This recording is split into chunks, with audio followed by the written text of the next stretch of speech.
Hi everyone, this is Hallie.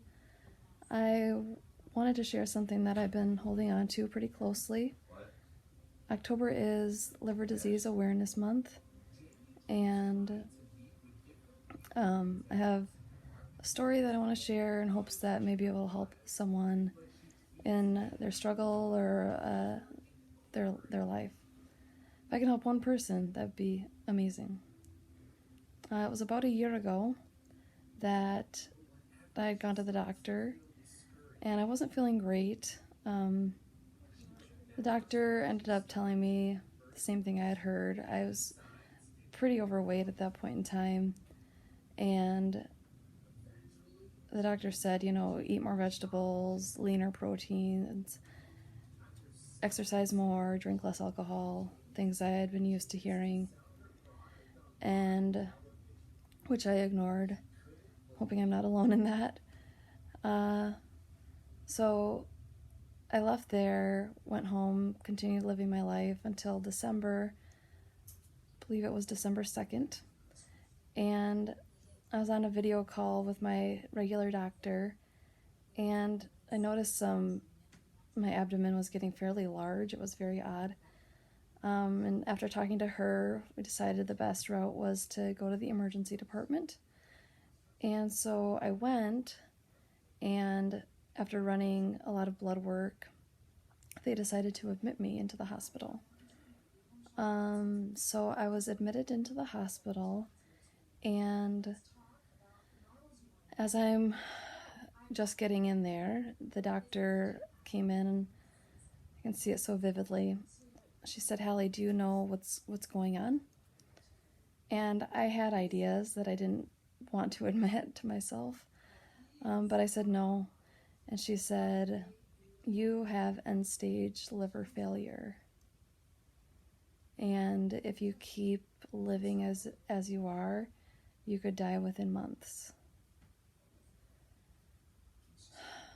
You guys, I had drank alcohol since my mid-20s, and within like the last 6 years, it was a slippery slope and it got worse.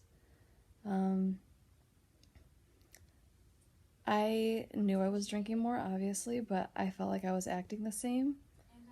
With my parenting, my driving was fine. I felt like I was being responsible with it.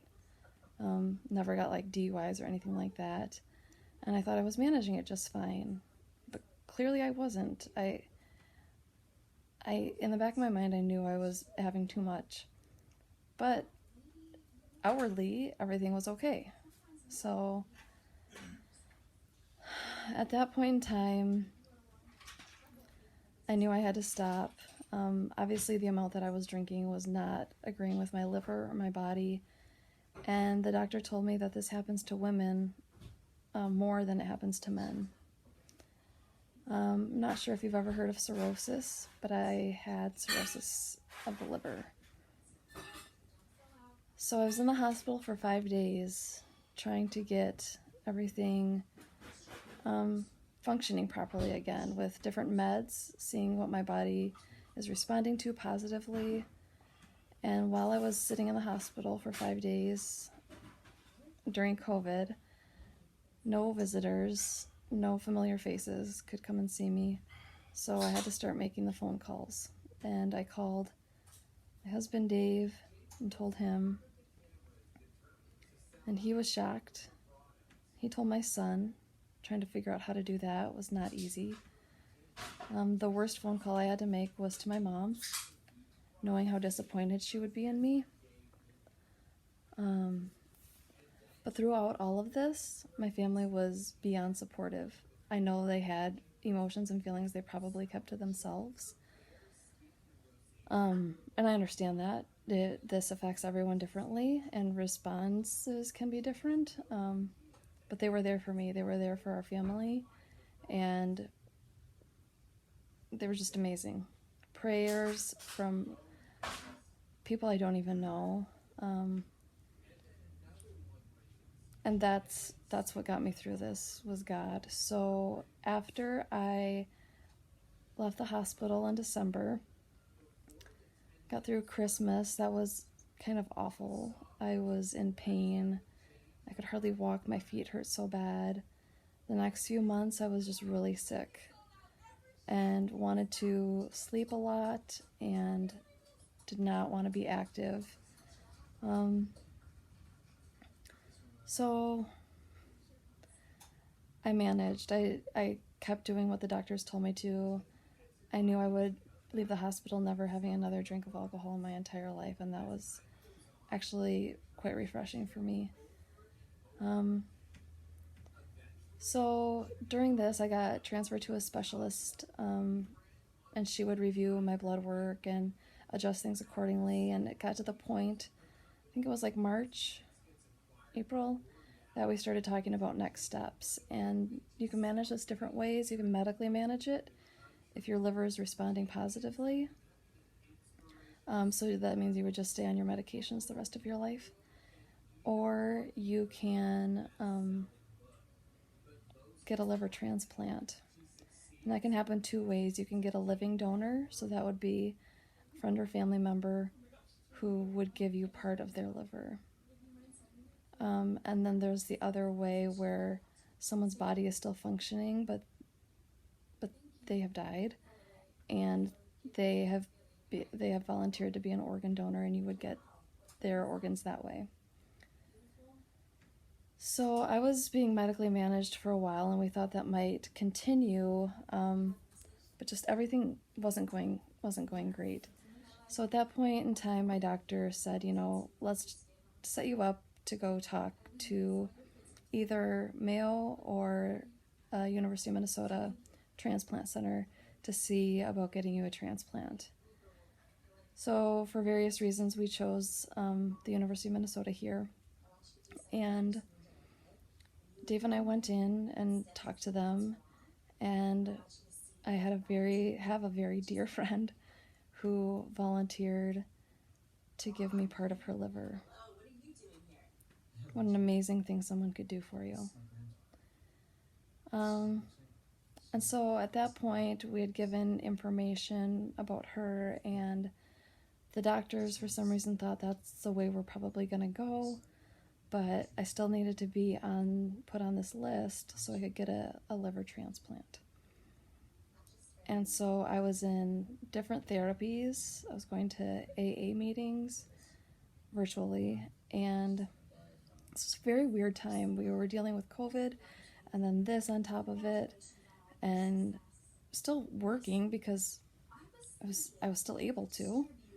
Getting Sam to school and activities, which I missed a lot of. But throughout all of this, we kind of came to a new normal in our family of how things were going.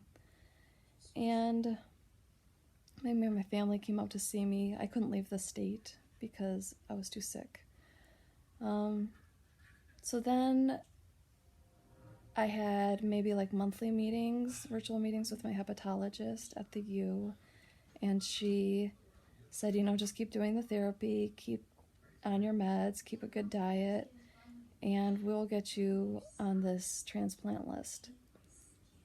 And she said, maybe in 3 weeks. So I talked to her in 3 weeks. Can I be on the list? No, maybe after a couple more of your group meetings. Okay.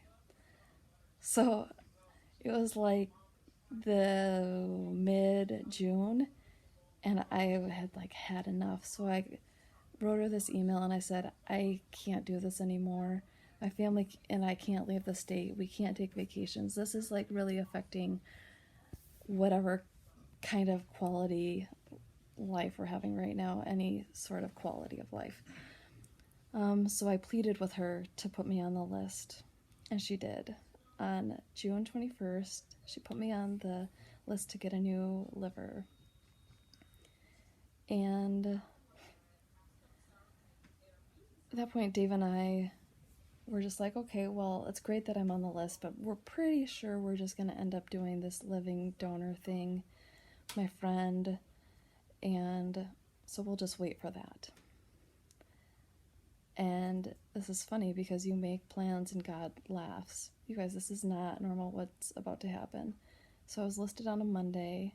The following Monday, we're getting ready for bed. Sam's in bed. It's 10 o'clock. I get a phone call. of course, I'm answering every single phone call I get. And it was the University of Minnesota. Her name was Mandy. She called me and said, "Hallie, I think we have a liver for you." Okay, what happened here was a miracle, because it doesn't happen normally when you're only on the list for a week. Sometimes people wait years to get their new organ.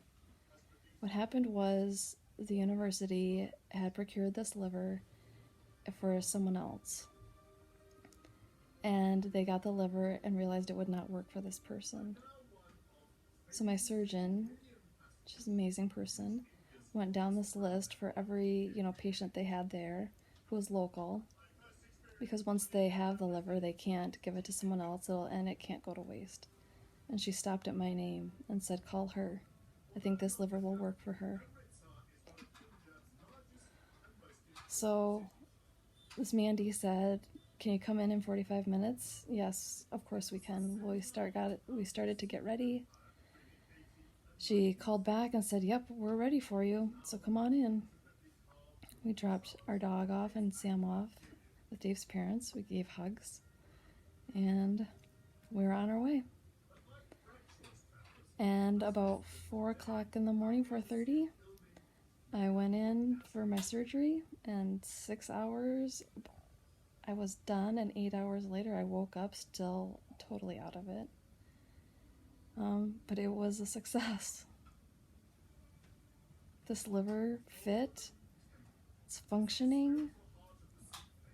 I mean, from what the hospital said, it was a textbook recovery. I feel great.